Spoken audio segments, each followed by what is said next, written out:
Guys, ये देखो आज मेरे मम्मी ने बनाया है। ये है शेंगदाण्याची आमटी आणि ये आहे शेंगदाण्याची चटनी। ये है बेसन और ये है तांदळा की रोटी। हमने तो पहले से ही तोड़ ली थी।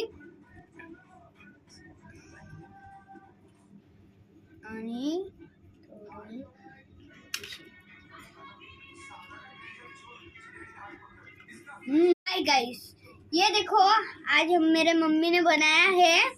ये है शेंगदाण्याची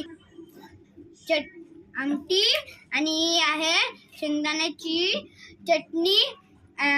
ये है बेसन और ये है तांदळा की रोटी। हमने तो पहले से ही तोड़ ली थी। आणि